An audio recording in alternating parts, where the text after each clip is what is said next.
Last 1 বছর ধরে আমি ইউটিউব, ফেসবুক এবং অন্যান্য প্ল্যাটফর্মে কোনো জায়গাতে আমি নিয়মিত ভিডিও আপলোড দেইনি। বাট লাস্ট 1 বছরে আমি অনেক ভিডিও বানিয়েছি কিন্তু কোনোদিন আপলোড করা হয়নি। এক সময় কোনো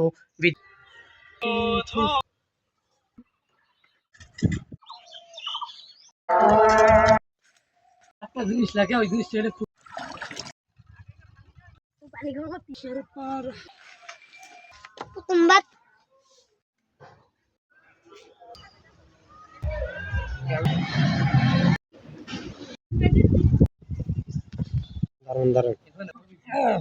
ঈদের পরে আমার ভ্রমণ করা দ্বিতীয় এক সময় দুই ভাই যাচ্ছি। ঠিক 3 বছর আগে যে জায়গায় বসে আমি কন্টেন্ট ক্রিয়েশনের প্রতি আগ্রহী হয়ে গেছিলাম, ঠিক সেই জায়গায় বসে আজকে আমি প্রতিজ্ঞা করতেছি এখন থেকে অবশ্যই আপনারা আমার নিয়মিত ভিডিও পাবেন।